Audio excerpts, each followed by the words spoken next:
So I'm about to package an Etsy order, and I thought this would be the perfect time to talk about one of my main fees, one of my main expenses, Etsy fees. These are repetitive, recurring fees. When I started my Etsy account, I did not have to pay $20 to open up an Etsy business. I started my Etsy account back in 2021, and I was selling digital goods for about a year and a half. And I do have my own website, and there are a lot less fees, but that doesn't mean just because I have a website doesn't mean I don't have fees. It's just those fees are different. I will talk about my website and those fees a little later. But Etsy fees, they are reoccurring. That being said, I started out with just 6 sticker designs, and for each sticker design, that's 20 cents for a listing fee. Remember this listing fee because it comes back much often than you think. So for 6 sticker designs, that's $1.20, and not only that, say one of your sticker designs doesn't do well for whatever reason, it doesn't sell quite often. That means every 3 months you're paying 20 cents for it. But not only that, and every time it does sell, you're still paying a 20-cent listing fee, which is kind of like a relisting fee, even if you have like 5 or 10 or even 999 in stock. It makes no sense. Trust me, I get it. Then there's a processing fee. That's 3% of the order total plus an additional 25 cents. Then there's a transaction fee.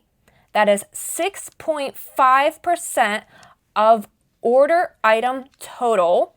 Then another transaction fee, but this is for the shipping price. So 6.5% of the shipping price total. There's also an off-site ads fee, and that's 15%. I turned this off because I was being charged for it even though I was bringing in my own traffic. And even now I'm bringing in all my own traffic all the time. But there's also a PayPal fee, and that's 5%. So if a customer pays via PayPal and not their card, you're being charged a 5% fee. So I can't really get into an exact amount of fees I get charged by Etsy simply because it is subjective. It really depends per order, where the person purchasing is from, etc., etc. It's just a recurring fee. But that doesn't mean if you escape Etsy, you're not gonna have fees. You're gonna have fees. It's just they show up differently. And the only reason I actually have a website is simply because I get a portion of my income through affiliate marketing because I started as a blog first, a blogger. Yeah.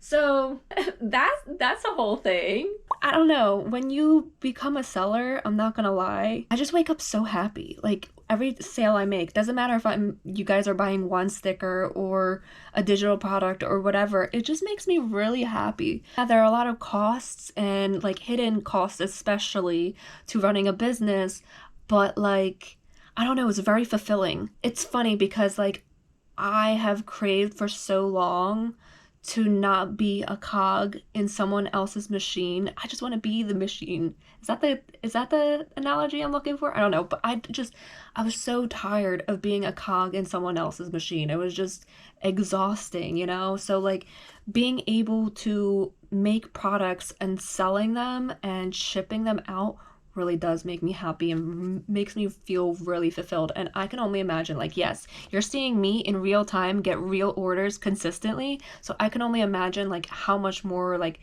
I'll grow. And I just really want to savor this moment and just be truly thankful and grateful because like it all starts with someone giving you your first order, then you get your first 3 orders in a row on the same day, then you get your first international order, and I just love it. I really do. I love every single moment, and I wouldn't be able to do it without your guys' support, which I'm pretty much positive a lot of people are finding me through my YouTube videos, which really makes me like, I really want to keep putting out more YouTube videos. I really wish I could put out twice a month, but it's really been hard with like everything going on regarding the business, and that's why I'm making this video, all the hidden costs of running a business, because it's been a lot. I'm not gonna lie, it's definitely been a lot. I definitely won't sit here and be like, oh, just romanticize it, we're gonna think positively, blah blah blah blah. No, we're gonna be real about this. It's tough, but it's only hard because it's different or new, not that we're incapable of doing it. Okay? There's only a few things I want to talk about when it comes to owning a website. The first is just because you escape Etsy, like I said, you don't escape fees. They just show up differently. The second thing is not everyone who starts a business is going to have a website. I have a website because I started as a blogger back in 2019, and now I make a portion of my income through affiliate marketing, not ads. I keep my website clean from ads for a very good reason. I like a clean reading experience. I hate going to websites and seeing ads. I like being actually helpful. So if you go to my site, yes, please use my links. Please shop from my affiliates. Please shop from my actual site because it's still gonna get to you regardless. But anyway, so my website alone costs $296 plus tax. I get my website from Squarespace. I designed my own website from scratch. You can honestly use Squarespace to start your business, but that doesn't mean the audience or customers will come. You have to pretty much consistently market yourself for your customers to show up there. That being said, I've noticed that most people prefer and trust Etsy over having your own website. Why? It has to do with the 21st century where someone may be a little bit more wary about putting in their credit card info numbers on someone's website. You have nothing to fear. I'm honestly not dealing with the payment processor whatsoever. Squarespace handles all that, and I'm not sponsored by Squarespace. I wish I was because I've been using them for so long, and my goal always when I started off as a blogger was to move and transfer my website from where I was at before and over to Squarespace, and I was able to make that happen and eventually open up my store, which is absolutely awesome. So I pay $296 plus tax for my website, and then for my domain name I pay $20. But that isn't to say that I still don't have fees. I still have fees.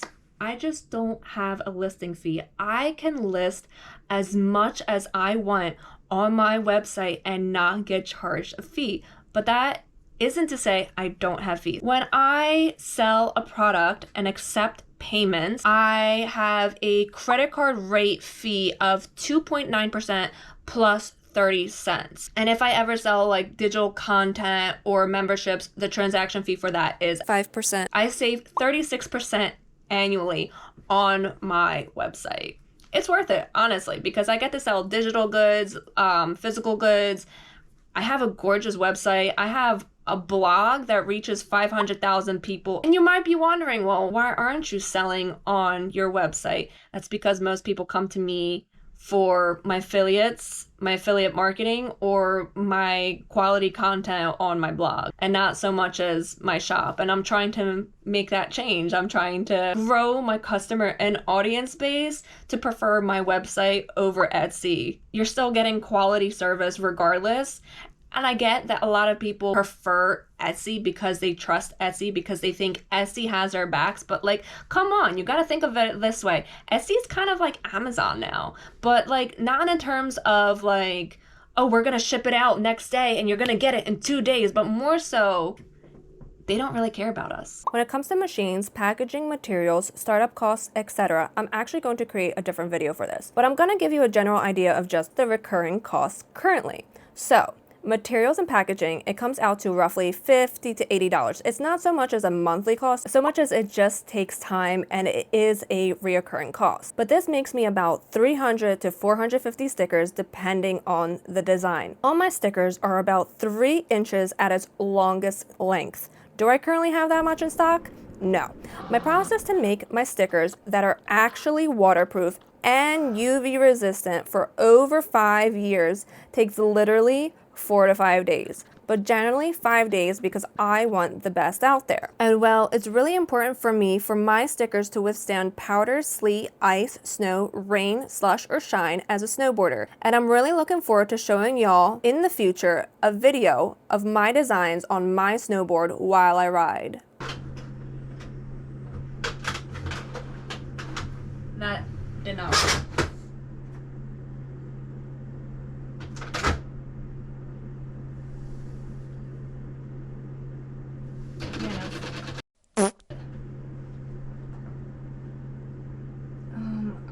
what to do now. That sounded horrible. How could I have ever forgotten this cost to running a business? Maintenance. Simple as that. If you're gonna have your own machines, you're gonna sometimes have to troubleshoot them. You're gonna have issues. You're gonna have paper jams. You're gonna have to replace the blades on your Cricut or Silhouette or Sizer machine, whatever it's called. You're gonna have to deal with updates, and sometimes some updates actually mess up your machines. This unfortunately did not work out. I'm still gonna use this paper. It's freebies. It doesn't mean that the bottom is gonna be used, so. And you're gonna have to sit there and deal with the troubleshooting and the maintenance of it regardless. I've been through it all. It took me so long to cut these. Like, I didn't even think it was gonna take me that long. I wanna say it was definitely closer to like 5 hours or 5 to 6 hours, simply because like just things were going wrong. Everything that could have gone wrong has gone wrong. Certain costs, you just overlook them. I sent like a care package of my own stickers to one of my friends who also has owned an Etsy shop in the past. She's like off and on again. And I updated like everything severely. When I showed it to my boyfriend, he was like, this feels so much better than the ones that you could outsource or get manufactured or one. But that being said, let me play you her message. Oh my god, I'm obsessed with these stickers. I just opened them and I was recording a video in the car while I'm waiting to pick up the kids. I am like so proud of you. Oh my god, the feeling, like you made these at home and they feel like the exact ones, like just touching them. I even say that I'm like touching it. It feels like the exact ones that you would order from like a place that you would outsource it, like the waterproof material. I don't know how the did that. They feel so good. I already stuck. I just sent you a picture of the one on my rearview mirror, the little freebie that you made. It's so cute, and it matches my vibe in the car. But like, oh my, these feel amazing. I was like in the video, I'm like, I think I need to buy a water bottle just to put all of your designs on them. But like, no, 100% the fact that you made these at home and they feel like this, like, blows me out of the water. Like, I made stickers for 3 years on an Etsy shop and mine didn't even feel like this. So this is so good. Oh my god, I can't wait for you to get them out for everybody. I love it. Thank you. I love that she loves it. I want to get up to a point where I can stock more, because I do want to get to a point where I can eventually like open a wholesale fair account and like see my designs in like brick and mortar shops and stuff like that. I'm not there yet, but that is definitely like a goal of mine. So I got a PO box specifically for my business. At first when I tried, I got a bit of a hassle to get one, but then I actually met one of the workers who was actually like kind enough to like really walk me through what I needed or what I could use to get one, and I was able to finally get one. And I pay $53 twice a year for the smallest PO box. Prices vary, so like $53 for the smallest box here isn't much for me, but I know there's areas in the suburbs or like the middle of nowhere, I guess you could say, where their smallest PO box is like $35. So it's really dependent on where you live too. So like you gotta just also shop around. This one's just the closest to me and in a safe-ish neighborhood. This one I just don't mind going to, and I don't mind the price. The $53 twice a year is really not that bad. I get a bigger package. What they do is they give me like a little yellow slip that just lets me know that they have a package waiting for me, and I have to come inside, give them the slip, and let them know which is my PO box number so they can give it to me. And so it's pretty much like a doorman, and I feel safer with those items going there, especially when I don't know when they'll arrive. Sometimes I don't get a tracking number for them, etc., etc. I picked up a few exciting orders from my PO box today. I picked up my first sample prototype of a planner that I've been working on for months. That's why I've been so MIA from like YouTube, because I've been busy making products. Like, it bothers me so much that I only have 6 designs or like just stickers in there, you know? I touched up on the cost of materials earlier in this video, but that was more so about like packaging and sticker making materials.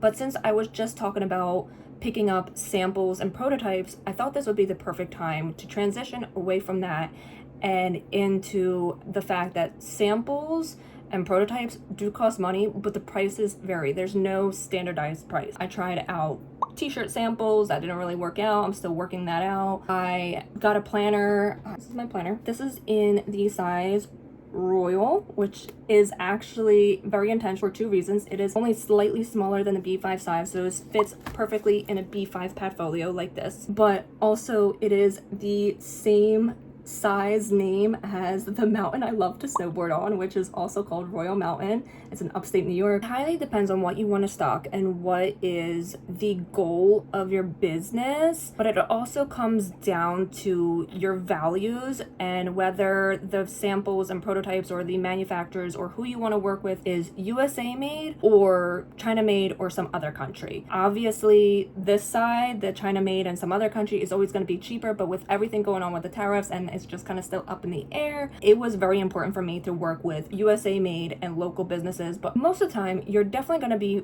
paying for samples and prototypes, period. But it always comes down to also what is your business model in mind. If your business model for the long run is you want time freedom, location freedom, and financial freedom, then your business model has to completely reflect that. It has to be self-sustainable with you being able to walk away from your business. But say you just want, like, your end goal in mind is you just want to make a living and be comfortable, and that's it. You don't want to break glass ceilings. You don't want to be anything like crazy big. You just want to make enough money to get by in this life. Well, then your business model will have to reflect that as well. Things are going to look completely different for the one who has that goal of time freedom, location freedom, and financial freedom, which is me, and someone else who just wants to live comfortably. For me, while I do want time freedom, location freedom, and financial freedom, I also want to offer a premium, and it's absolutely important that all my art comes from me, original, hand-drawn, design. To do that, it actually also matters who I'm working with. It's knowing who my manufacturer is, knowing where the products are being made. Are all their mock-ups being made here, or are they actually being shipped over from a different country? Knowing who they are, kind of knowing where their location is, who are they giving back to? Are they working with another organization to give back to another local community, etc., etc., etc. It also means I definitely want a warehouse or a studio one day. I want to create jobs. I want to create a company culture. I want to invest in people. When you scale or want to scale, the thing that's going to help you make a livable wage and get to your goals, whether it's comfort or like time, location, financial freedom, is selling bigger ticket items. So that's why you might be looking at samples, prototypes, manufacturers, etc., etc., etc. While stickers do help you in making an income and every sale counts, you would have to sell a whole lot more of stickers to really make a living from it. And selling stickers, a lot of stickers, to make an income from it is just really hard. It's possible. It's been done. It's just really hard. It's definitely not a get-rich-quick scheme. Recently, though, I was able to establish a relationship with a phone case manufacturer, which is really, really exciting. Through just talking to them, having this connection with them, that they're so local to this mountain I love to snowboard on, they actually decided to comp me my samples in regards to my phone case, which I am super grateful for. And I really am fostering that relationship with them because it feels like the right time to do this, especially because I want to scale. I want to make money, and that's by being intentional with what I invest in. I look a mess. I haven't changed out of these pajamas. I did not sleep. I slept like 4 to 5 hours. This is something that came to my attention week of Christmas. I found my first copycat. It's definitely either AI slop or like generated somehow, but it's very blatant and obvious that it's a copycat, and she just released it 2 weeks ago. She has a lot of accounts, and I'm pretty sure a lot of other artist work is being stolen, not just mine. I want to say her name, but at the same time I don't, because it'll flood her websites and she'll get the attention that she is craving. That being said, I own the copyright. When you make any piece of artwork, you immediately own the copyright, but copyright registration is an extra fee. I found out about the copyright registration stuff after I published, which was back in June. And I already knew a lot of my designs were going to be copied. It's just what happened with original things or things that are cute. Everyone's inspired by someone. There's nothing completely original out there, I guess you could say, but at the same time, time my work is original. I hand drew that. And for someone to throw it into AI and copy it, it's like such a distaste to my mouth. So it doesn't matter what kind of artist you are, musician, dancer, painter, whatever. If the work is unpublished, you can upload up to 10 artworks for a fee of $45 on copyright.gov. But if it's published, you can only upload one artwork for $65. And no. You can't like delete it, unpublish it. Oh, I can do, no. It literally says once you publish it, you can't unpublish it. I was thinking that too. I'm like, oh, I'll just put my website on hiatus. And it's just like, no, that's not how it works, honestly. I found out after the fact. Every so often I do Google search my own artwork to see if there's been a copycat yet. And for the longest time, I got away with it. But now that like my YouTube channel is very public, it was bound to happen. Just so glad I've been taking the proper channel. But that doesn't mean I don't lose sleep over this. It doesn't mean I'm happy. It doesn't mean anything. That is the hidden cost to running a business. It's like once your brain is always going, or there's always something, and there's a cost to everything. It's not just startup costs, it's reoccurring costs, it's maintenance costs, it's this, it's that. It is just never ending. So it often gets the hardest before we're about to be blessed. And I truly believe in that. All right. Oh my God. Oh my God. Oh my God. Oh my God. Guess what? Dream Like Diana is an LLC now. What? I was supposed to be stretching right now, and instead I got an email and I'm like, stop. It cost me $125 to get my LLC in the state of PA. I don't have a renewal fee in the state of PA, but it does cost me $125 a year to renew my registered agent. What is the registered agent? The registered agent simply makes my house address private. So my house address doesn't show up publicly when you search up where Dream Like Diana is. It's literally using a registered agent's office, which is what I'm essentially paying for with the $125. I use Northwest Registered Agent to file my LLC, and they literally do it for you very quickly. Not only that, but like they get you the best price ever, honestly. You don't need LegalZoom or whatever other website there are out there, and there are other websites, and they will upcharge you, upscale you thousands of dollars, and I'm just over here like, it can't be that expensive. And it's not. It's really not. But the paperwork to do it yourself is confusing, even though it's cheap to get an LLC. So I highly recommend that if you are trying to get an LLC, go through Northwest Registered Agent. Again, not sponsored, it's just I had a really good experience. I also have an additional blog post about whether an LLC is right for you. Please take a look at that blog post. I literally talk about all the ins and outs, answering any question, because there are things in this blog post I wish I had read or gotten to know or had information on before I got an LLC. The world has to know. People have to know. I want people to know this. I don't want people to go through the same ordeals I went through. And I mean, I cried my eyes out so much because I was just like, is this path for me? Am I supposed to be doing this? I even considered dissolving my LLC because that's how much I went through. In general, this information that I put in this blog post is not out there. It's just not. I did a lot of research prior to an LLC, and I've been wanting an LLC for years. If you really want to understand whether an LLC is right for you, take a look at the blog post. Please don't make the same mistakes I did. Everyone has to do taxes, and that number can fluctuate. I personally save 30% of everything I make in a business bank account.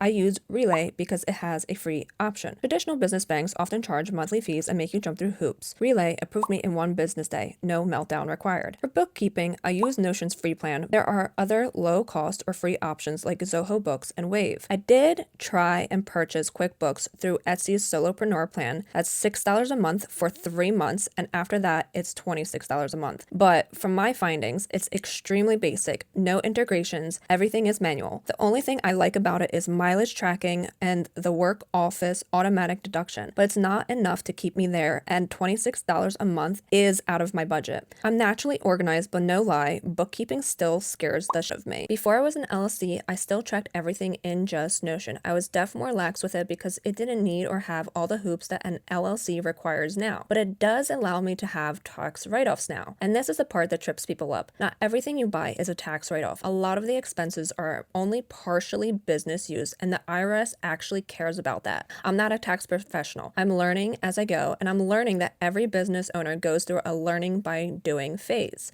But this is how I currently handle it. Percentile deductions. These are the things I use for both life and business, so I only deduct the business percentage. For example, Google Drive. It costs me $10.38 a month. I estimate 45% is business use, so only 45% of that price is deductible. Same idea with iCloud, Amazon, AppleCare, and car-related expenses. My car use fluctuates, but right now it's about 10 to 20% business use. The key here is you can't write off everything just because you own a business. It has to be reasonable and defensible. Full deductions. These are easy. If it's used only for the business, it's fully deductible. Canva, Touch Retouch, QuickBooks, my PO Box. No guessing, no percentages. This is a lot. This is definitely not for everyone. Having your own business gets glorified a lot.